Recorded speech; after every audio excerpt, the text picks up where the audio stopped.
Frustrating, tiredness, sadness, anger. Honestly, it was like a train that derailed and crashed.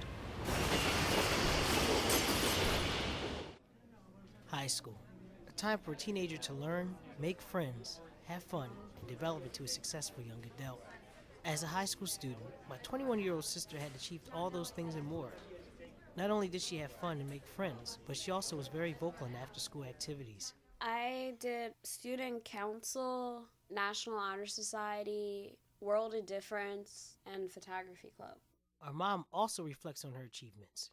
She was a vibrant young woman. She was involved in different clubs and activities inside the school and outside the school. Having won numerous awards and excelling in her schoolwork, Covina was at the top of her game. However, despite all of her academic success, things would drastically change.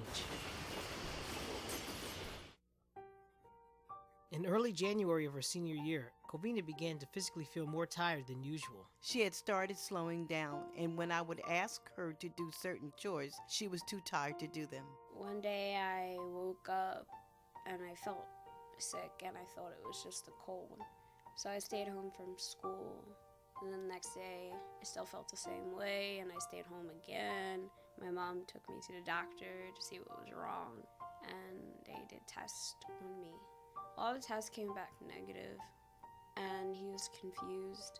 And then he finally figured out it was chronic fatigue syndrome. According to the Centers for Disease Control and Prevention, chronic fatigue syndrome, also known as CFS, is a devastating and complex disorder characterized by overwhelming fatigue that is not improved by bed rest and that may be worsened by physical or mental activity. Board-certified family physician Dr. Naresh Patel gives an in-depth explanation of the symptoms of chronic fatigue. When they complain about chronic fatigue, they're talking about persistent sore throat, enlarged lymph nodes, headache, pains in their muscles, pains in multiple joints that have no pattern.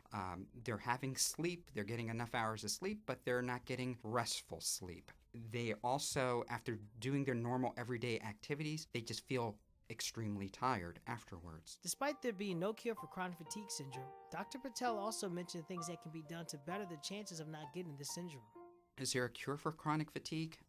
Not that I am aware of. However, there are certain things that you can do once somebody is diagnosed with chronic fatigue. The treatment-wise would be anything to prevent an infection, because the thought is that chronic fatigue is set off by an infection, a viral infection, a bacterial infection. So what you would do is make sure that you have a healthy diet, make sure that you have appropriate amounts of exercise. The other thing that you want to rule out as well is, are there undiagnosed depression, anxiety? You want to cover all of your bases before you would want to label somebody as having chronic fatigue. After the already devastating setback that CFS had on my sister's life, things would soon get worse. Within several months of her diagnosis, Covina began to get weaker physically. The pain had gotten so bad that she could no longer even get to school in time. From a personal standpoint, I witnessed her experience headaches, memory problems, and become very frustrated on many occasions. It got to a point it would take me 3 hours to get her out of bed for her to go to school. I just couldn't get out of bed. It was really, really hard to leave the house. It was one of the most difficult things to do at all. Due to the unpredictability of her illness, she finally made the decision to be homeschooled. I've been homeschooled before for a different matter, for an injury, so I didn't really care to be homeschooled again. I did miss being in high school, but it was for the best. During the same time of her homeschooling, Covina also had to use a wheelchair at times to aid in the ongoing weakness of her legs. Couldn't even walk to school. She couldn't go up and down the steps. It was just hard. It's even hard for me to talk about it now to a certain degree because I was the one that had to help take care of her, which, of course I'm going to do that because she's my daughter and I love her. It's just hard to see somebody you love just go down to nothing. It still affects me when I think about it from time to time. Although life for Covina had its dark moments, light was still at the end of the tunnel. Covina would successfully graduate from Timber Creek High School with honors. Later on that summer, she would be accepted into the University of the Arts in Philadelphia, PA, where until this day she majors in photography. Knowing she would have to live on her own in the city propelled my sister to push herself more physically. When I graduated, I knew that I had to make more effort to walk long distance again. because it would have been really difficult for me to use a wheelchair. I definitely just pushed myself more. As a result of prayer, taking vitamins that she lacked, and family support, Covina began to make progress in all areas.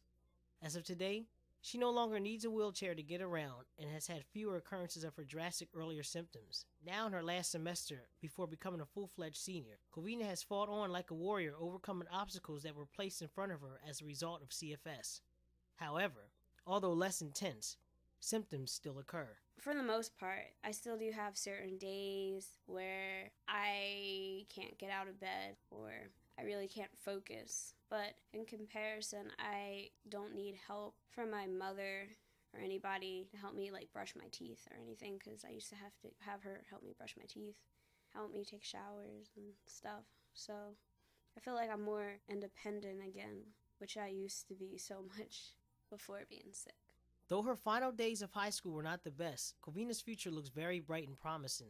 After graduating from University of the Arts, Covina intends on fulfilling her dream of becoming a famous photographer working for a big-time magazine. When it comes to others who have CFS, Covina also has some words of advice. Keep your head up no matter what kind of stage you are with chronic fatigue syndrome, and to keep going and don't give up even when it seems really hard, because it is really hard. As a brother, having witnessed her ongoing battle with CFS, I can honestly say she has done all those things that she mentioned to perfection. All in all, judging by her progress, regardless of the illness, one word that truly describes Covina present day is victorious.